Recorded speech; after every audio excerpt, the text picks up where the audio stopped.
Okay, everyone. In today's lecture on muscle, we're going to return to our focus on skeletal muscle.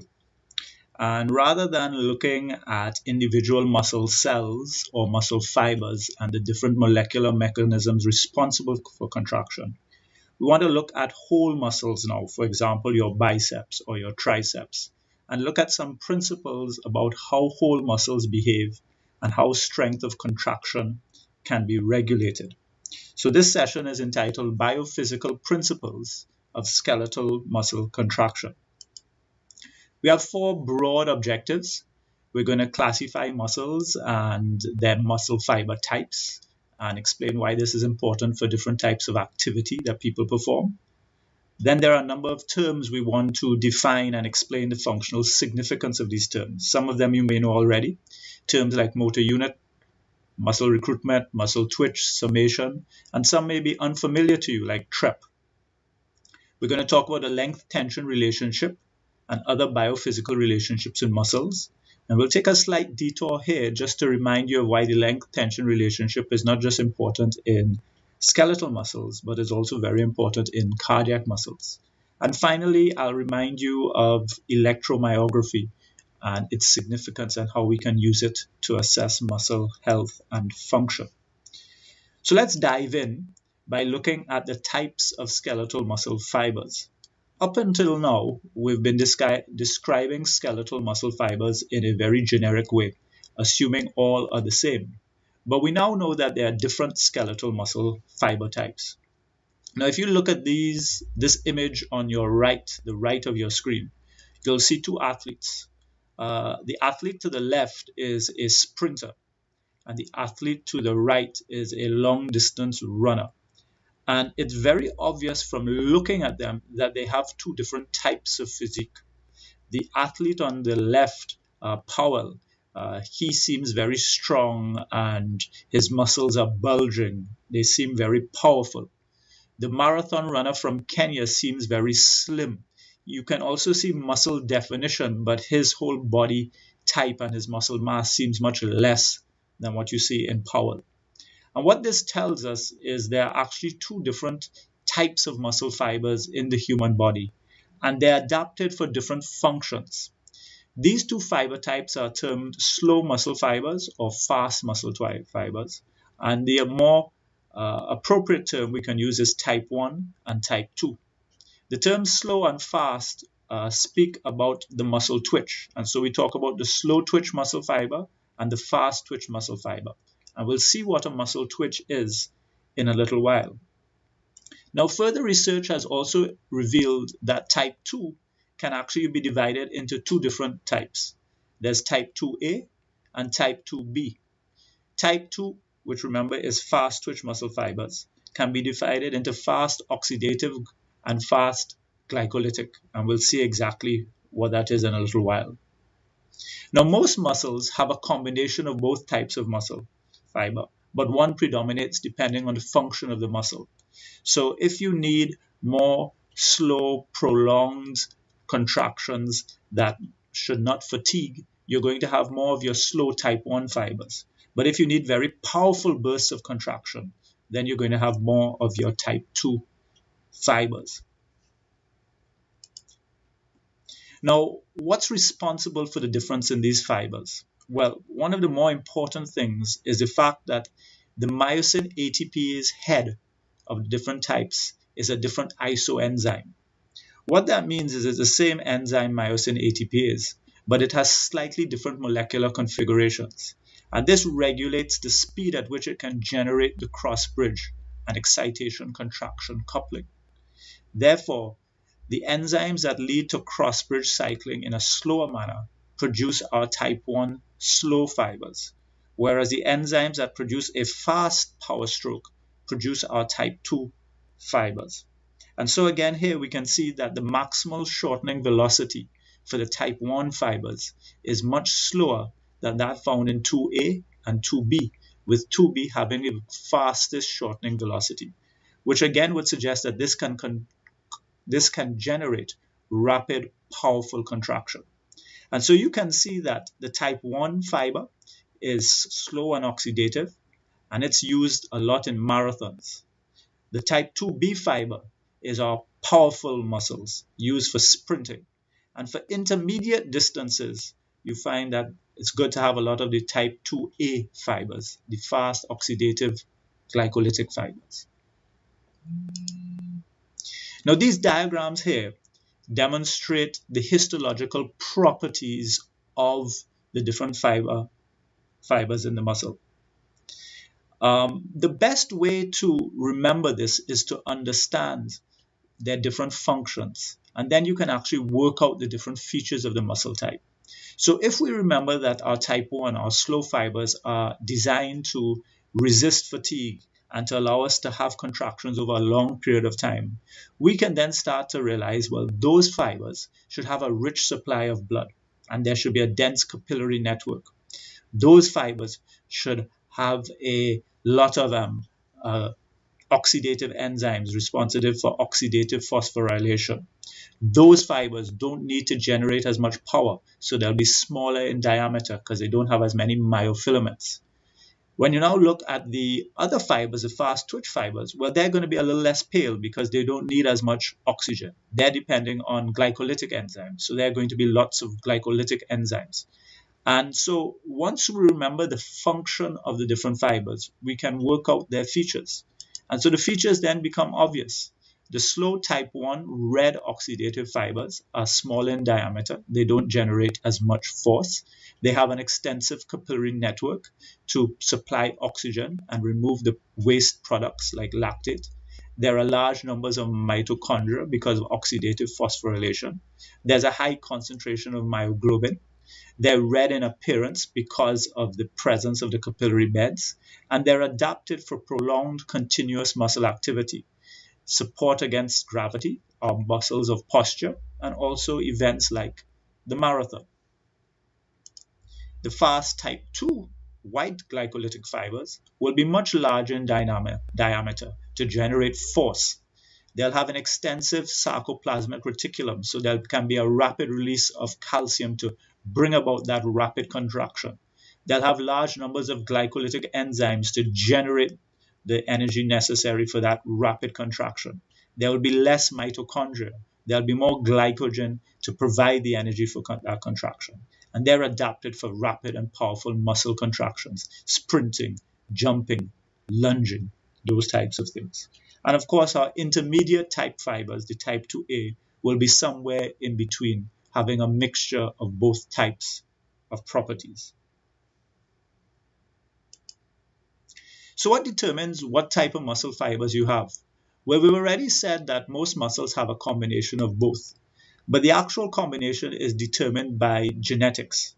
And the reality is it's really what you're born with. So there are differences between the same muscles in different people, and there are also differences between different muscles in the same person. But at the end of the day, the thing that determines which fibers you have where is your genetics. What's going to determine how big these muscle fibers get?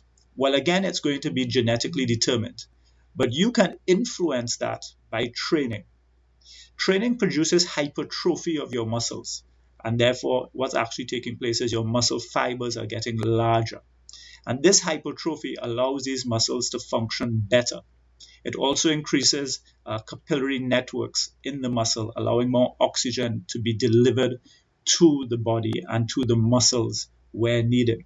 And so if you want to improve your force of contraction in your type 1 and your type 2 fibers, especially those type 2 fibers where you want stronger contractions, you can do training and stress the muscles, for example, weight training. The jury is generally out on hyperplasia, that is the replication of muscle cells. Does training induce hyperplasia? And generally it's thought not. However, we do know that training does seem to be able to shift type 2B fibers to type 2A fibers, allowing an increase in endurance. So there doesn't seem to be a shift in the percentage of type 1 fibers, your slow oxidative fibers. But it does seem that you are able to increase your type 2A fibers. Now, these are the ones that have intermediate properties. These are the ones that can generate strong contractions, but also can become resistant to fatigue. And so endurance and resistance training seems to be able to shift some of your type 2B fibers, which are not fatigue resistant, and give them properties that allow them to become more resistant to fatigue. And so this is why if you begin to train, you are actually able to develop endurance. Of course, we know that when you're training, not only are there changes in your muscle fibers, but your whole cardiorespiratory system is improving. And importantly, your VO2 max, your ability to extract oxygen and use it to function, is improving. Okay, so one of the terms we just spoke about a lot was the muscle twitch. We talked about slow twitch fibers and fast twitch fibers. So what exactly is a muscle twitch? Well, a muscle twitch is simply a single stimulus contraction relaxation cycle. It's simply one contraction and relaxation within a muscle or within a muscle fiber. A muscle twitch is the response of a muscle to a single action potential. When one action potential comes down the motor nerve, it releases or it stimulates a complete single contraction relaxation cycle. Now, a single muscle twitch in a single motor unit is physiologically useless, but understanding the muscle twitch does allow us to understand how muscles function, and that's why we're looking at it. And what you can realize by looking at this diagram is that, as I've told you already, different muscles have different twitch times. And so the muscles that have to be adapted for prolonged activity due to their role in posture, like the soleus, they have much slower twitch times. Whereas the muscles that need to respond rapidly, like the extraocular muscles of the eye, they have fast twitch properties. Now this diagram here shows us that the twitch has three basic phases. It has a phase called the latent period, then it has the phase called the period of contraction, and then it has the phase called the period of relaxation. These phases are very simple to remember what's going on in each phase. The latent phase is the first few milliseconds after stimulation of the nerve. During this time, the action potential is spreading across the sarcolemma. It's moving down the T tubules. It's triggering the release of calcium from the SR, and the muscle is yet to begin to contract. All of those different processes take a few milliseconds. And so even though you've stimulated the muscle, it is yet to contract. And so we call that the latent period. Once that muscle is healthy, that latent period is going to be very, very short. The next period then is the period of contraction. And we've studied this. This is a time in which cross-bridge cycling is taking place. The muscle is shortening and tension is being generated in the muscle. And we're assuming that that tension is using to overcome load or to generate force that is useful to the body. After a while, there's no need for contraction. Calcium is now being removed from the sarcoplasm, and the muscle tension decreases and returns to baseline. As I said, a single muscle twitch in a single motor unit is generally physiologically useless, but we can now look at the properties of the muscle twitch and begin to apply them to how muscles actually work in real time. So, while one muscle twitch is physiologically useless, we can activate many muscle fibers through many muscle twitches and then generate an increase in the force of contraction. And so we can say the force of contraction is dependent upon the frequency of the muscle stimulation and the number of the muscle fibers stimulated. Now, in the human body, the latter, the number of muscle fibers stimulated, generally is more important. But let's talk about both of these things, the frequency of the muscle stimulation and the number of muscle fibers stimulated. So we're going to look at how contraction occurs in whole muscle. So increasing the frequency of stimulation leads to the second contraction being added to the first. And if this happens ad infinitum, you can lead to a condition called tetanus. Let's look at that and explain that by examining this particular graph. So in our figure here being highlighted by the mouse, we have several muscle twitches. A stimulation is signaled by the triangle, and once you have a stimulation, you get a complete contraction relaxation cycle, and the muscle returns to baseline. If you then wait and stimulate again, you get another complete contraction relaxation cycle, and the muscle returns to baseline. And if you keep doing that, what you notice is you generally get the same amount of tension being generated in the muscle. The question we want to now ask is, how can we increase the tension? And we said we can do that, or we can achieve that, by increasing the frequency of stimulation. So in this diagram here on the right, instead of stimulating after the muscle has returned to a state of relaxation, we actually stimulate during the process of contraction relaxation. And what we notice this time is we get a larger response. And the reason for this is the second stimulus leads to release of more calcium from the sarcoplasmic reticulum. And overall, that increase in the amount of calcium in the sarcoplasm leads to a stronger contraction.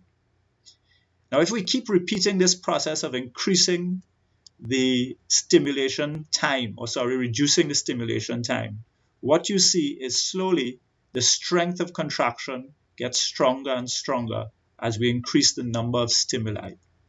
And in this way, we're able to reach a place of maximal tension in the muscle.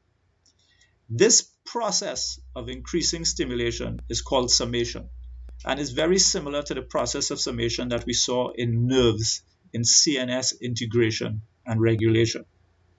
Now, this process of summation can only reach so far. There reaches a point where no matter what you do, you cannot go beyond the maximal tension that that particular muscle can generate. However, even though you've reached maximum tension, you can continue to increase the frequency of stimulation to such a point that you no longer see a relaxation phase. When that happens, the muscle enters into what we call a state of complete tetanus. At this point, you are stimulating the muscle so fast that it has no time to relax, and the muscle enters into a state of sustained contraction at its maximal tension. And this is how we can get some maximal tension inside of our muscle. Now, the muscle can hold this for a certain period of time, but of course, this is utilizing a lot of energy. And if you maintain this continuous stimulus over a period of time, eventually the muscles are going to fatigue because of the buildup of lactic acid, not enough nutrients being delivered to the muscle, the buildup of other waste products. And after that, no matter how often you stimulate, the force of contraction begins to decrease. Now, this process of increasing stimulation times, leading to summation, eventually into complete tetanus and fatigue, is a process you as a student are supposed to understand and be able to explain. And the best way to do it is to be able to draw graphs, just like you see on this slide before you. So let me just remind you, as you increase the rate of stimulation and you cause stimulation to occur before complete relaxation, that increase in calcium triggers the two waves to be added together, and you get a larger increase in tension in the muscle tissue. Now let's look at one other interesting feature about this process, and that's something called the TREP, or the staircase effect. Now, if you look at this particular diagram on your left, you will notice that we're giving a stimulus immediately after relaxation has occurred. But unlike the previous diagram, there does seem to be an increase in tension or an increase in force being generated by the muscle. And this is inconsistent with what we said, because we previously said that if you apply a stimulus after relaxation, it should produce the same size of response in the muscle. So why is TREP occurring? Well, the reason is this stimulus is coming immediately after the muscle has relaxed. It has completely relaxed, but it hasn't had a period of rest. That's the first thing. The timing of the stimulation is important. So what's responsible for this increase in contraction? Well, it's believed, or we know, that when a muscle relaxes and contracts, or contracts and relaxes, that process generates heat. And some of that heat causes warming up of the muscles and allows the temperature of the muscles to increase very slightly. It's believed then that this slight increase in temperature is beneficial to the enzymes, because we know enzymes are affected by temperature. and it causes the muscle enzymes to work more efficiently. The result is, even though the muscle has completely relaxed, the second stimulus produces a greater force of contraction. This is then believed to be one of the benefits of athletes warming up. By warming up and going through stretching and simple contraction relaxation cycles, they're actually warming up their bodies. They're increasing the temperature of their muscles and allowing the temperature to place the enzymes in a more physiologically relevant range, which allows them to function best once whatever activity begins to be performed. And so TREP, or the staircase effect, and you can see why we call it the staircase effect, as there's a stepwise increase in strength of contraction, is believed to be due to warming up of these muscles. So even though the relaxation is complete, there's a greater force of contraction the next time we stimulate. The important thing to notice about TREP, though, is TREP will never allow you to reach maximum tension in the muscles. No matter how warm and active those enzymes are, the reality is, unless you use summation, you cannot get to maximal contraction of those particular muscle fibers. So now we understand the full process that increasing the stimulation rate will take us through. First of all, if I go back to the previous slide, we'll have muscle twitches of the same size. As we decrease the time between contractions, we'll get the TREP effect. As we decrease the time between stimulations, we'll then get summation. And as we decrease the time between stimulations even more, we get complete tetanus and eventually fatigue. Okay, so we've looked at the first factor, which is the frequency of stimulus. Well, now let's look at the second factor, which is the number of fibers contracting. And to do that, I just need to remind you of this concept that you know very well. That is the concept of the motor unit. A motor unit consists of the motor nerve and all the muscle fibers that it innervates. And let's look at this diagram. Here we see several nerves coming off the ventral horn from the spinal cord. The red or orange nerve that we see here innervates the orange fibers. And when that nerve fires, not only one fiber contracts, but all four orange fibers contract. So we say the motor unit is the orange nerve plus the four orange fibers, and they function as one. The same would then be true of the purple nerve and the purple fibers, and the blue nerve and the blue fibers. And what you realize immediately by looking at this diagram is there are different sizes of motor units. Some motor units have lots of lots of muscle fibers attached to them, and some motor units have few muscle fibers attached to them. And we know the properties that these convey. Small motor units allow fine control, regulated movement, but they cannot produce a lot of strength because not a lot of fibers are involved. Large motor units allow you to generate a lot of strength because you can have a motor unit with 200 fibers attached to it. But all of them contracting at that same time does not give us this same level of dexterity or fine control that a small motor unit does. And again, think about that. What does that mean about where will you find large motor units and small motor units? Well, small motor units will be found where you need fine control, in your fingers, in the muscles of the eye. The large motor units we find where you don't really need fine control, but you need power, for example, in the thigh muscles. So again, understanding the function allows you to answer a lot of questions and allows you to understand the functioning of muscles and the body in general. Now, how does this apply to the regulation of muscle strength? Well, this is achieved by a process called recruitment. Now here we have a little cartoon and it's depicting sailors rowing a ship. And then we make the analogy to muscles and their fibers. And what we see here, we have one nerve with two fibers. And then we have another nerve with lots of fibers attached to it. And he says, don't worry, I'll start pulling once we get going. And essentially this nerve with lots of fibers is saying, listen, I will only start to activate all my fibers once you need me. As long as you're able to contract and as long as you're able to row the ship, then you don't really need me. And that basically describes the process of recruitment. Recruitment then refers to the ability of the central nervous system to increase the number of motor units being activated, thereby increasing the number of fibers contracting and the strength of contraction. Now, this highlights a couple of important things about recruitment. Recruitment is controlled by your central nervous system. It's a function of your brain. And your brain is able to determine how it wants to regulate force of contraction.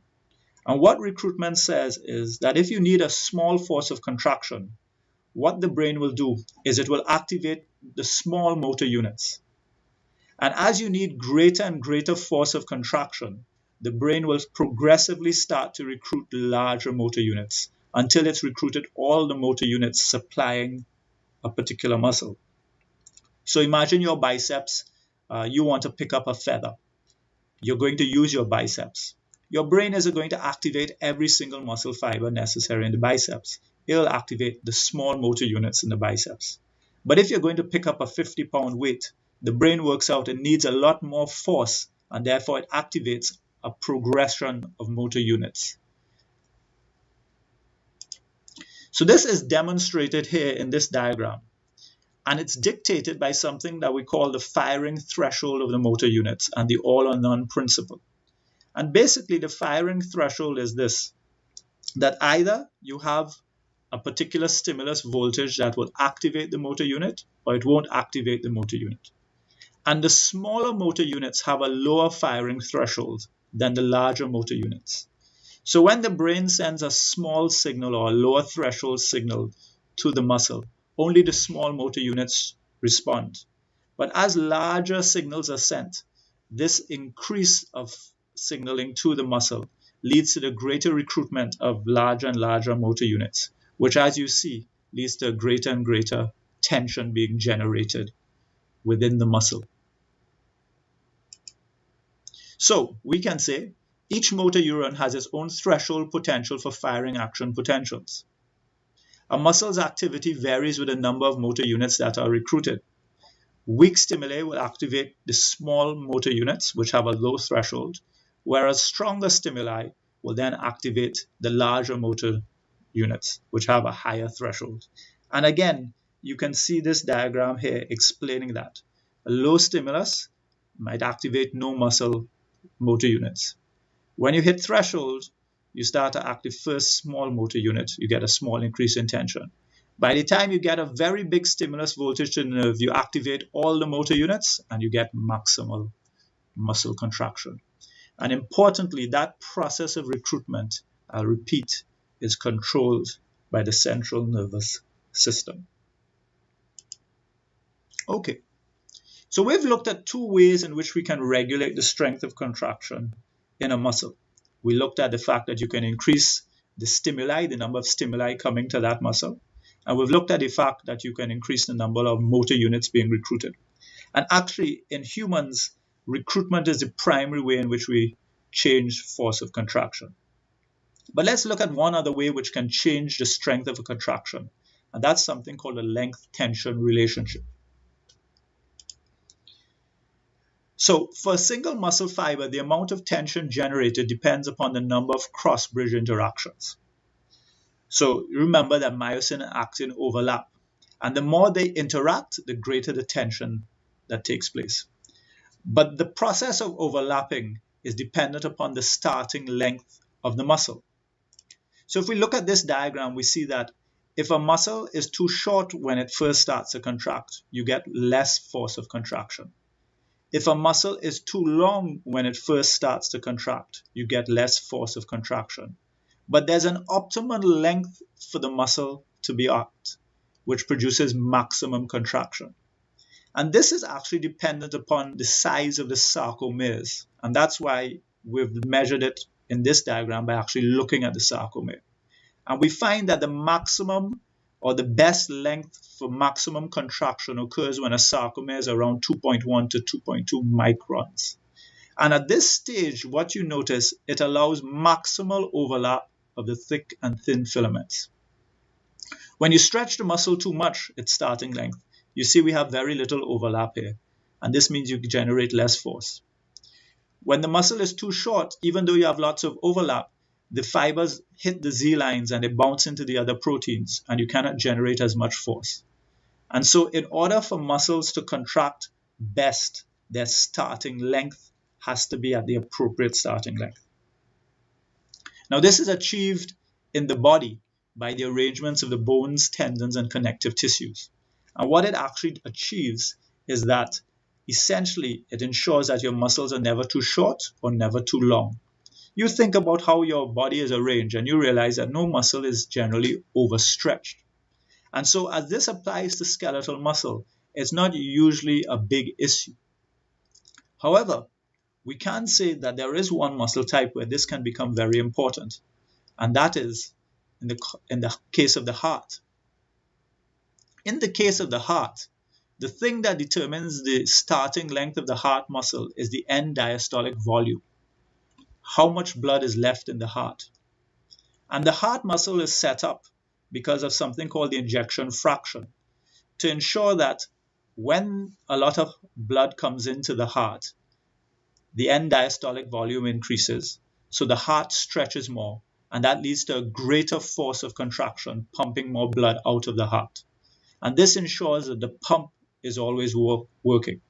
And this is known as the Frank-Starling law of the heart, that states that the greater the volume of blood entering the heart, the greater the volume of the blood ejected. And that's because the more you stretch the heart, the greater the force of contraction. So the heart muscle lies, if we go back, on this part of the curve, where the more you stretch it, the greater the force of contraction. Now the danger for heart muscle is if we go to this part of the curve, where you're now failing, where you're stretching the heart more, but the force of contraction is decreasing. Let me say that again. Generally, heart muscle lies on this part of the curve, so that if you stretch it, there's a greater force of contraction. But a danger will occur is if you cross over to this part of the curve, where if you stretch it too much, it's no longer able to increase tension. And what you now lead is into what we call heart failure, because as you stretch the heart too much, it can't increase tension, so it can't pump out all the blood. But then more blood comes in with the next pump, and it stretches more, but it can't pump out all the blood. Then more blood comes in with the next pump, but it stretches even more, and it can't pump out the amount of blood. And at this point, we've entered into what's called heart failure. The heart has begun to fail, and congestion is actually occurring. And we have to actually give drugs, and we discussed this in our previous class. We have to give drugs that increase the amount of calcium in the cell, for example, digitalis, that can return the heart to the appropriate part of the curve by increasing the force of contraction. So in the heart, the length-tension relationship is very, very important. Now let me return to a slide which I just skipped over, and that's this slide. Because in some of your textbooks, you might see the length-tension relationship depicted like this. Now if you look at this diagram, you see for a whole muscle a graph very similar to what we find in a sarcomere. And that's the first thing I want you to appreciate, that this particular graph of the length-tension relationship actually applies to the whole muscle, whereas the other graph we looked at applies to the sarcomere. Now in this graph, we've divided the muscle into the contractile elements and the elastic elements. Well, what are those? Well, the contractile elements are the elements found within the fibers, the myofilaments, the myosin and the actin. But the elastic elements of a muscle are things like the tendons and the connective tissue. And they have a slightly different property to the contractile elements. So I want you to think of a rubber band or an elastic band. And I want you to think of the force that's generated in that elastic band as you stretch it.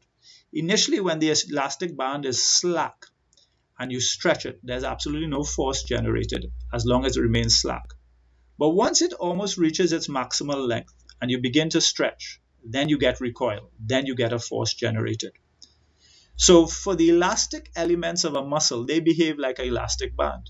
It's only as you approach 100% and as you stretch them beyond their maximum that the force generated starts to increase.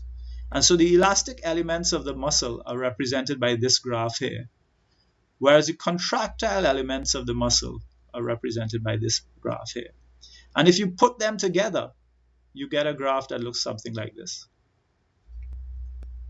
And essentially what happens in a muscle is as the muscle shortens, it then reaches a point where it starts to pull on the elastic elements.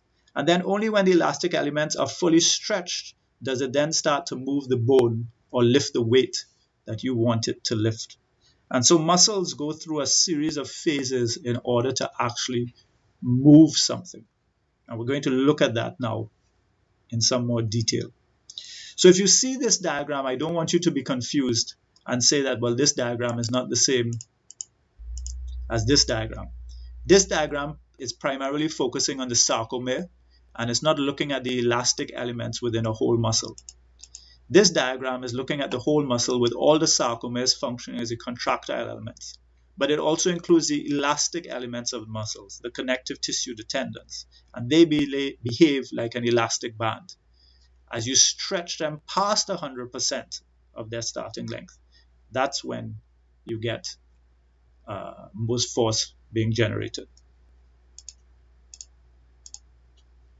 Okay, so let's apply that to types of muscle contraction. Types of muscle contraction. Well, just remind you that the force exerted on an object by contracting muscle is called muscle tension. So the force generated by the muscle is the muscle tension. And the force that opposes the tension in the muscle is what we call the load or the weight. So if you're picking up a weight in the gym, that weight is the load on the muscle. Now we can talk about isometric contractions and we can talk about isotonic contractions. An isometric contraction is one in which the muscle doesn't move, but it generates tension. Let's look at that in this diagram here. Here we see someone trying to lift a weight. It's a very heavy weight, and so tension is being generated within your biceps, but you're not moving. Think about it of lifting a weight in the gym. The weight is too heavy for you, but you can still feel the tension being generated within your biceps. And this is in contrast to a weight that you can lift, where the tension being generated eventually produces movement and allows you to lift the weight. This isometric contraction then occurs in which there's no change in the resting length of the muscle, but there is a change in the resistance being generated or the tension being generated by the muscle. How could that occur? Well, remember I just explained to you that muscles have contractile elements and elastic elements. Those contractile elements actually contract and they stretch the elastic elements of the muscle, generating tension. But because they're not strong enough to overcome the weight, all they do is they maintain the elastic elements in a state of stretch and the muscle remains in a state of tension. Only if those contractile elements are able to overcome the load does the muscle then begin to shorten. And we move from an isometric contraction now to what we call an isotonic contraction. At this point, the length of the muscle is shortening and the tension is remained. So let me go back to this slide and show you. This is the muscle at rest. When you first start to contract, the contractile elements pull on the elastic elements, lengthening them. At this point, we have isometric contraction because tension is increasing, but length is not changing. If you cannot overcome the load, we'll only stay within the isometric contraction stage. But if you are able to overcome the load, then tension will remain constant and the muscle will begin to shorten and you'll actually begin to move the weight. So here we see how that elastic element of the muscle actually allows you to generate tension without movement. Now let's just mention briefly two different types of isotonic contractions. That's concentric and eccentric contractions. Now the one that's most familiar to us will be concentric contractions. That is, as we just described, the tension is remaining the same, but the muscle is getting shorter. And that makes sense. We understand that from the sliding filament theory. The sliding filament theory explains that very well. But there's also another situation if you think about lifting up your weight. You're in the gym and you lift up your weights, and your muscles contract as you lift the weights. And then to put them down, you can just drop them. But very often, we slowly lower the weight. Now, when you're slowly lowering the weight, you can still feel tension within your biceps, but the muscle is lengthening. Now, we call this an eccentric contraction, an eccentric contraction. And it's a strange contraction, and the sliding filament theory doesn't explain it very well. And actually, researchers and scientists are trying to come up with new theories to actually explain what's going on in an eccentric contraction. Because in an eccentric contraction, the muscle is definitely maintaining tension, but it's not really contraction in the sense that it's shortening, it's actually lengthening. Now, eccentric contractions are very interesting because if you think about operating in the gym, you can actually maintain more force with an eccentric contraction. Think about it. The weight that you cannot pick up, you can usually lower. So with eccentric contractions, you can actually manage more weight than you can do with concentric contractions. And you can see that in this diagram here on the right, the force velocity curve of a muscle. When you're dealing with an eccentric contraction, when you're lowering a weight and the muscle is lengthening, you can handle more force. You can handle more force, though you have to go slowly.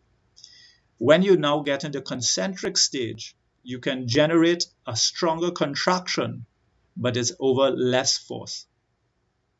You're dealing with less weight. And so eccentric contractions can actually generate more power with less energy.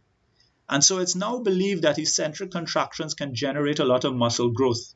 And there's a school of thought that actually says that when you're working out in the gym, you should focus on your eccentric contractions as much as your concentric contractions. Most people don't do that. They just lower the weights too quickly. But by focusing on eccentric contractions, you generate other systems that actually cause a lot of growth of the muscle. However, I must point out, eccentric contractions are usually associated with a higher incidence of muscle damage. So please be careful if you're considering trying this at home. Right.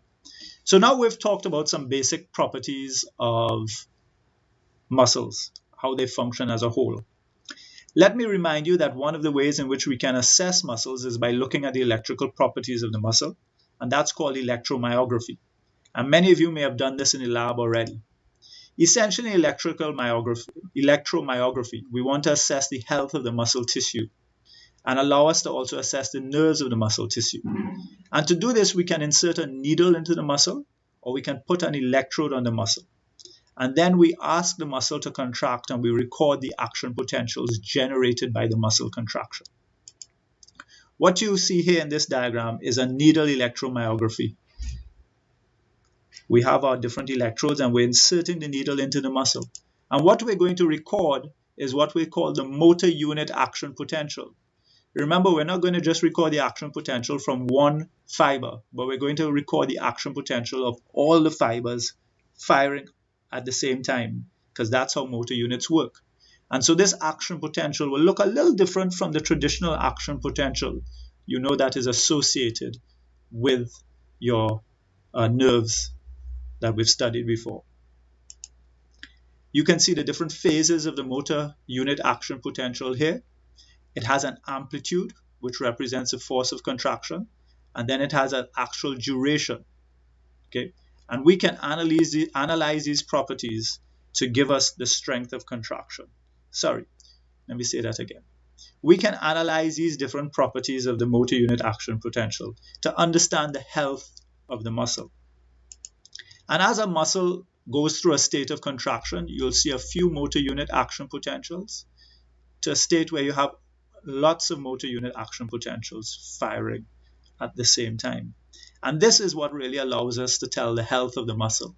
If a muscle is someone's trying to fully contract and we're not getting a lot of motor unit action potentials, but we know the nerves are functioning well, then we can suggest there's something wrong. There's some disease of the muscle taking place.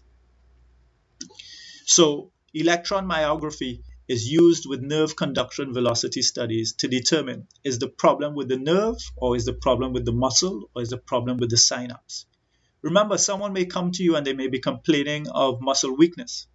And you have to determine, do they have a muscular problem? Do they have a synaptic problem like myasthenia gravis? Or do they have a nerve problem like diabetic neuropathy? And these tests can go along with your history to allow you to determine what's taking place. Is it nervous? Is it synaptic? Or is it taking place in the muscle? And that's generally how we use electromyography. Electromyography is also used a lot when you actually want to study force of contraction when you're doing sports and exercise physiology. Okay, so that ends our lecture today, our screencast on the biophysical principles of skeletal muscle contraction. Most of these principles are fairly simple, but they give you an excellent insight into how muscles work and how it can be applied into everyday life. And I hope you can now use these principles to improve how you use your muscles, especially as you enjoy exercising in the future. Till next time, take care.